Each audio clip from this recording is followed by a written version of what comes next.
नमस्कार। आज महाराष्ट्र देख रहे हैं आप और मैं हूं आपके साथ आशीष प्रमोद गोस्वामी। बीजेपी महिला मोर्चा के राष्ट्रीय महामंत्री दीप्ति रावत ने शिवसेना के सांसद संजय राउत के खिलाफ महिलाओं को लेकर अभद्र टिप्पणी करने का आरोप लगाने के साथ साथ उन्होंने संजय राउत के खिलाफ मामला भी दर्ज करा दिया है। बता दें कि शिवसेना पार्टी से राज्यसभा सांसद संजय राउत के खिलाफ दीप्ति रावत भारद्वाज ने 9 दिसंबर को शिकायत दर्ज कराई थी।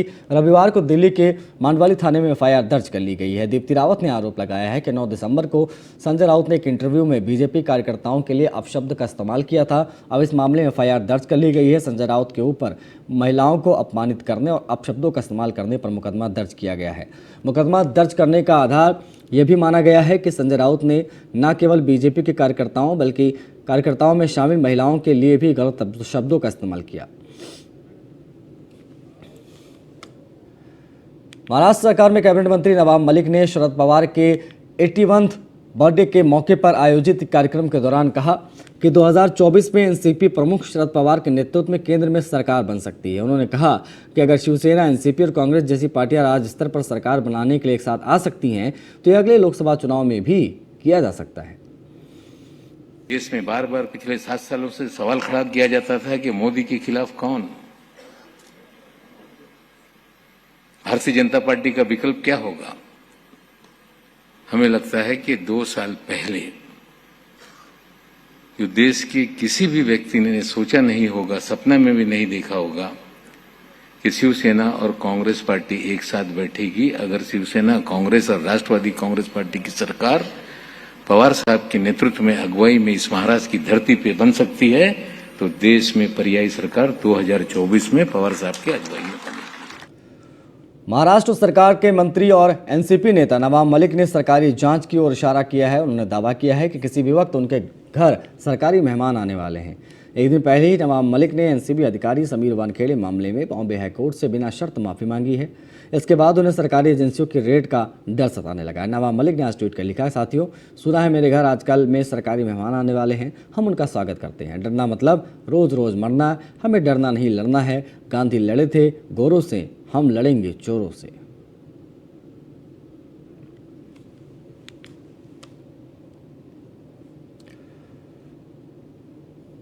महाराष्ट्र गृह निर्माण क्षेत्र विकास प्राधिकरण ने मुंबई के अलग अलग पदों की भर्ती के लिए रविवार को आयोजित की गई परीक्षा रद्द कर दी है। इस मामले को लेकर बीजेपी आक्रामक है। उम्मीदवार परीक्षा केंद्रों तक पहुंच चुके हैं। ऐन वक्त पर परीक्षा रद्द किए जाने से उम्मीदवारों में बहुत रोष है। इस पूरे मामले में मीडिया से मुखातिब होते हुए विधानसभा के विपक्ष के नेता देवेंद्र फडणवीस ने मांग की है कि पेपर लीक मामले की जांच सीबीआई से कराई जाए। देवेंद्र फडणवीस ने कहा है कि आखिर यह खेल कब तक चलेगा, किसी की कोई जिम्मेदारी बनती है कि नहीं। दोषियों की पहचान के लिए, उन्हें सजा दिलवाने के लिए इस पूरे पेपर लीक मामले की सीबीआई जांच करवाने की हम मांग करते हैं।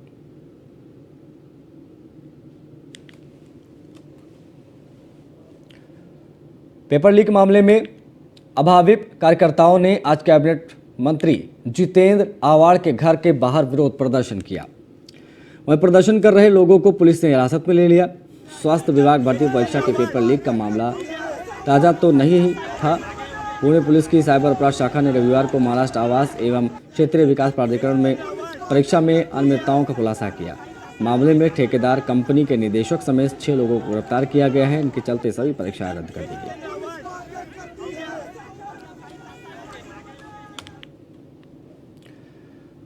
मुंबई के अंधेरी इलाके की महाकाली सोसाइटी में 10वीं मंजिल से एक लिफ्ट गिर गई।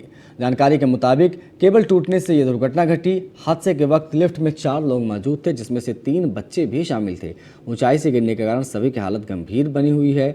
मौके पर दमकल विभाग की टीम रेस्क्यू ऑपरेशन में जुटी हुई है। सभी घायलों को पास के एक प्राइवेट हॉस्पिटल में एडमिट कराया गया है, जहाँ एक की हालत गंभीर बताई जा रही है। यह इमारत अंधेरी ईस्ट के गोंडावली गाँव में स्थित है। मौके पर दमकल की टीम रेस्क्यू के काम से जुटी हुई है। बताया जा रहा है कि यह इमारत जर्जर हो चुकी थी। फायर ब्रिगेड से मिली जानकारी के मुताबिक दुर्घटना दोपहर 2 बजे के आसपास हुई। यह आज़ाद रोड पर स्थित यह इमारत 15 मंजिल की है। इस हादसे में घायल सभी लोगों को डॉक्टर रोहिरा के आदित्य नर्सिंग होम में एडमिट कराया गया है। महाराष्ट्र के गृह मंत्री दिलीप वालसे पाटिल के निजी सचिव बाबा साहब शिंदे की कार से पैसे चोरी होने का चौंकाने वाला मामला सामने आया है। गृह मंत्री दिलीप वलसे पाटिल के निजी सचिव बाबा साहेब शिंदे एक शादी के लिए फलटन तहसील के धुलदेव गए थे। शादी से निकलने के बाद देखा कि कार का शीशा टूटा हुआ था। उसी समय उन्होंने महसूस किया कि कार से 50,000 रुपए नकद और महत्वपूर्ण दस्तावेज गायब थे। बाबा साहेब शिंदे ने थाने में शिकायत दर्ज कराई। फलटन सिटी पुलिस थाने में शिकायत दर्ज कराई गई है। पुलिस मामले की आगे की जांच कर रही है।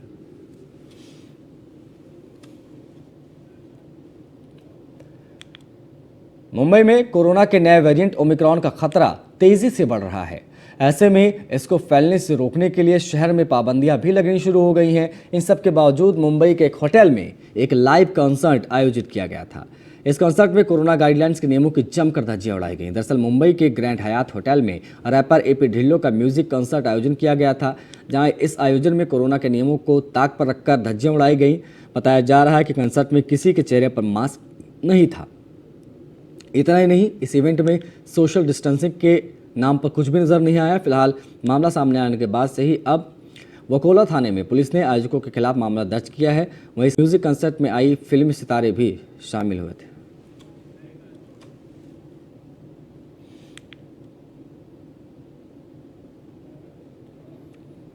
महाराष्ट्र राज्य में प्रशासन ने सभी स्कूलों को अभी तक खोलने की इजाजत नहीं दी है, लेकिन ऐसा लग रहा है कि फन पार्क चलाने की छूट प्रशासन ने दे दी है।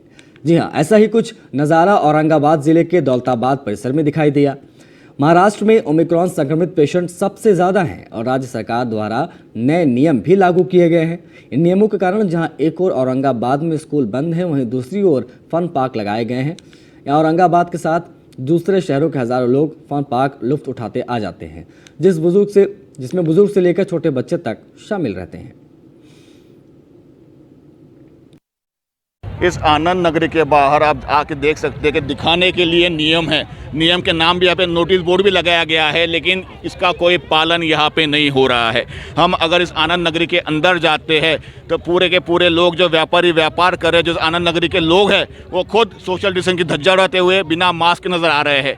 ओमिक्रॉन का खतरा महाराष्ट्र में बढ़ा हुआ है और सबसे ज़्यादा केसेस महाराष्ट्र में ओमिक्रॉन के हैं। इसके साथ राज्य सरकार ने कुछ गाइडलाइन जारी की है, लेकिन उसका सरेआम उल्लंघन इस आनंद नगरी में हो रहा है। राजनीतिक हाथ होने की वजह से शायद ऐसा हो रहा है। कैमरामैन आनंद के साथ मैं Kapil Jaiswal, news on India, Aurangabad.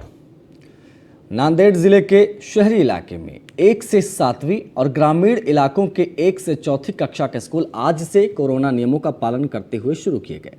करीब 20 महीनों के बाद स्कूल शुरू होने से विद्यार्थियों और शिक्षकों में खुशी की लहर दिखाई दी। छात्रों को स्कूल में आते समय मास्क, सैनिटाइज, सोशल डिस्टेंसिंग के नियम का पालन करना पड़ रहा है। स्कूल प्रशासन की ओर से कोविड टीकाकरण प्रमाण पत्र यानी सर्टिफिकेट की भी मांग हो रही है।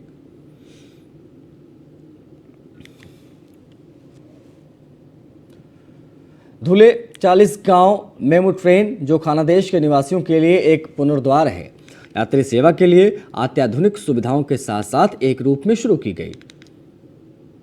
धुले स्टेशन प्रबंधक सहित शहर के विभिन्न गणमान्य व्यक्तियों ने आज धुले रेलवे स्टेशन से ट्रेन को हरी झंडी दिखाकर रवाना किया। यात्रियों को बधाई दी। रेल प्रशासन के इस फैसले से खानदेश के यात्रियों को बड़ी राहत मिलेगी। मार्च 2020 में कोरोना महामारी के प्रकोप ने देश भर में हाहाकार मचा दिया था। पहली बार रेल सेवा भी बाधित हुई थी। इसके बाद जब सरकार के फैसले में कुछ हद तक ढील दी गई तो पार्टी के विभिन्न संगठनों, छात्रों और व्यापारियों ने रेल प्रशासन से धुले 40 गांव रेल सेवा को फिर से शुरू करने की मांग की। यात्रियों के हित में 2 साल से बंद पड़े रेलवे को रेल प्रशासन ने कोरोना नियमों का पालन कर रहे लोगों के हित में शुरू किया है। मुख्य रूप से यात्रियों को आकर्षित करने वाली यह मेमू ट्रेन धुले से 40 गांव के लिए दिन में 2 बार चलेगी। कोरोना महामारी के कारण हमारे देश में पहले समय में रेल सेवा यह बंद हो गई। हमारे धुलिया 40 गांव की जो ट्रेन है, पैसेंजर ट्रेन, यह 25 मार्च 2020 से तो कल तक बंद थी। आज 13 दिसंबर 2021 को यह सेवा नए रूप में मेमू ट्रेन करके शुरू की गई है। पर्यटकों के लिए रायगढ़ फोर्ट शुरू हो गया है। अब पर्यटक बड़ी संख्या में फोर्ट पर पहुंचने लगे हैं। इस दौरान आज रायगढ़ किले पर चढ़ने के दौरान दिल का दौरा पड़ने से एक पर्यटक की मौत हो गई। मृतक की पहचान पनबेल निवासी 51 वर्षीय नीलकंठ विराजमान के रूप में हुई है। रायगढ़ जिले की सीढ़ियों पर चलते समय उन्हें महादरवाजा के पास चक्कर आ गया और वो गिर गए।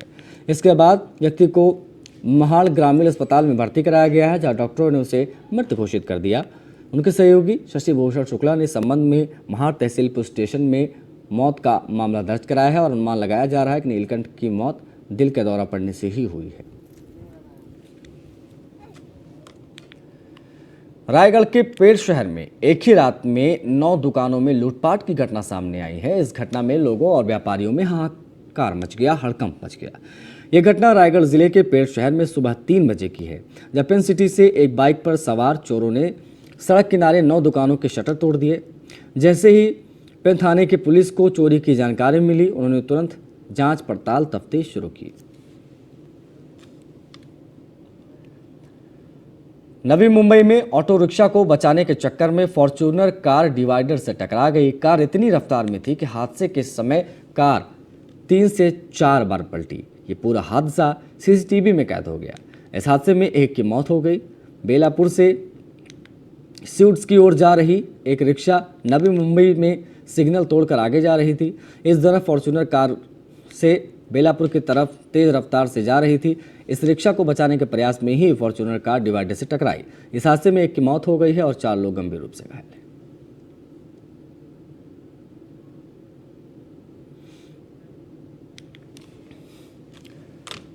बुल्ढाना जिले में लोडार शहर के मुख्य बाजार पेट के एक कपड़े के शोरूम में देर रात भीषण आग लगने से लाखों रुपए के कपड़े जलकर राख हो गए। कपड़े के शोरूम में आग लगने की खबर मिलते ही दुकान मालिक और परिसर के लोगों ने आग को बुझाने की कोशिश की, लेकिन आग नहीं बुझी। घटना की जानकारी फायर ब्रिगेड को दी गई। फायर ब्रिगेड ने आग पर काबू पाया।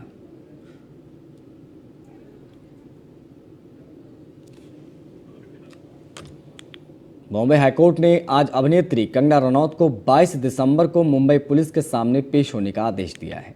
बता दें कि कंगना रनौत के खिलाफ सिखों के खिलाफ कथित रूप से अपमानजनक टिप्पणी करने को लेकर एफआईआर दर्ज कराई गई थी। बॉम्बे हाईकोर्ट ने इस याचिका पर सुनवाई करते हुए कंगना को 22 दिसंबर को मुंबई पुलिस के सामने पेश होने के आदेश दिए हैं। साथ ही कोर्ट ने महाराष्ट्र सरकार को 25 जनवरी तक उनके खिलाफ किसी प्रकार के दंडात्मक कार्रवाई नहीं करने का भी आदेश दिया है।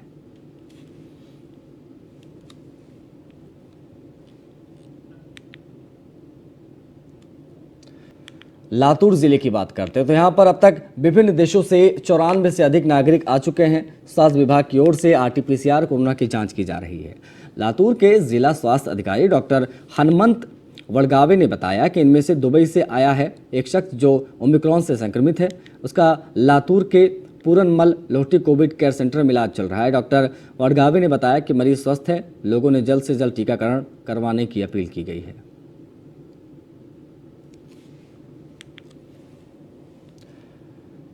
अभिनेत्री करीना कपूर और अमृता अरोड़ा कोरोना पॉजिटिव पाई गई हैं। दोनों ने खुद को आइसोलेट कर लिया है। करीना और अमृता की सुपर स्प्रेडर होने की आशंका है, क्योंकि दोनों एक्ट्रेस पिछले कुछ दिनों से बॉलीवुड की कई पार्टियां अटेंड कर रही थीं। करीना के पिता रणधीर कपूर ने बताया कि रविवार को करीना का कोविड टेस्ट पॉजिटिव आया था। साथ ही करीना की दोनों बच्चे भी साथ हैं और वो होम क्वारंटीन हैं। करीना ने अपनी गर्ल गैंग के साथ 7 दिसंबर को पार्टी की थी। इस पार्टी में उनके साथ उनकी बहन करिश्मा कपूर, मलाइका अरोड़ा भी शामिल थी। अनिल कपूर की बेटी रिया कपूर के घर प्री क्रिसमस बैश हुआ था, जिसमें करिश्मा कपूर, मलाइका अरोड़ा, अर्जुन कपूर, मसाबा गुप्ता भी मौजूद थी।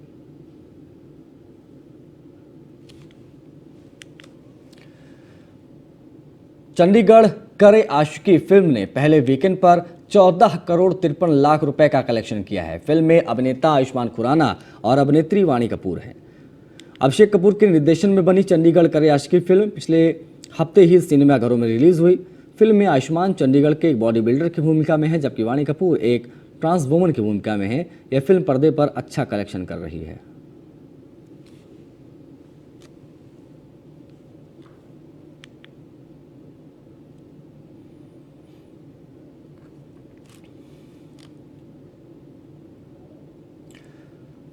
अभिनेत्री कटरीना कैफ और अभिनेता विक्की कौशल 9 दिसंबर को राजस्थान में इन्होंने शादी की।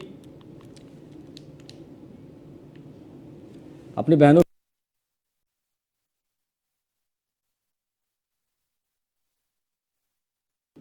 शादी के बाद से अब तक विकी कटरीना अपनी शाही शादी का कई फोटोज सोशल मीडिया पर फैंस के साथ शेयर कर चुके हैं। अब हाल ही में कटरीना ने शादी की कुछ नई फोटोज शेयर की हैं। इन फोटोज़ में वो लाल लहंगा पहने अपनी बहनों के साथ नजर आ रही हैं। फोटोज़ के साथ कटरीना ने अपनी बहनों के लिए एक इमोशनल नोट भी लिखा है। कटरीना ने फोटो शेयर करते हुए लिखा, बड़े होते समय हर समय बहनों ने हमेशा एक दूसरे की रक्षा की है। वो सभी मेरी ताकत के साथ स्तंभ है और हम सभी एक दूसरे की ज़मीन से जोड़े रखते हैं। मेरी दुआ है कि यह सब हमेशा यूं ही बना रहे।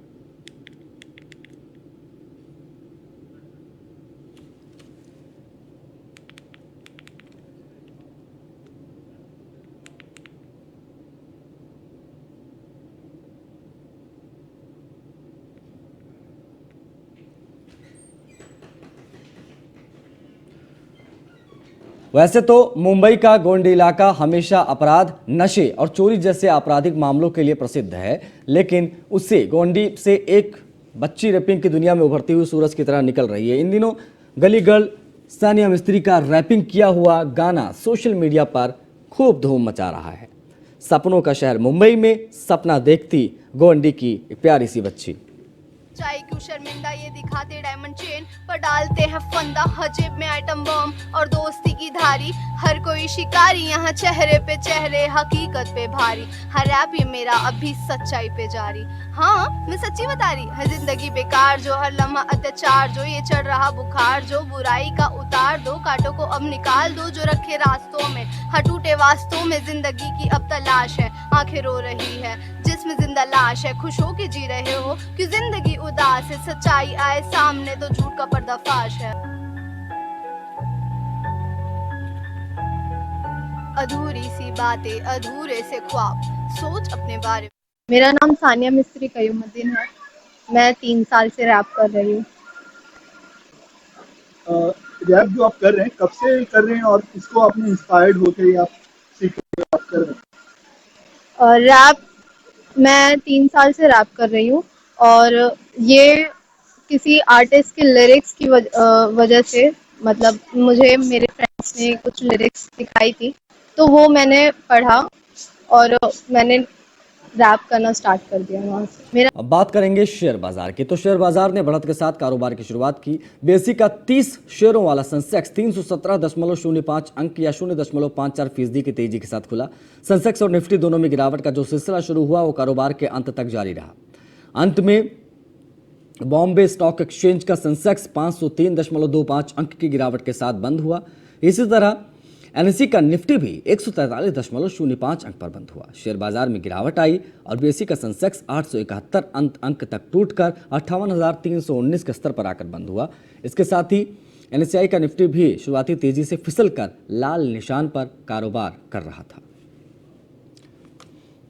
आज महाराष्ट्र में आज के लिए बस इतना ही। नमस्कार।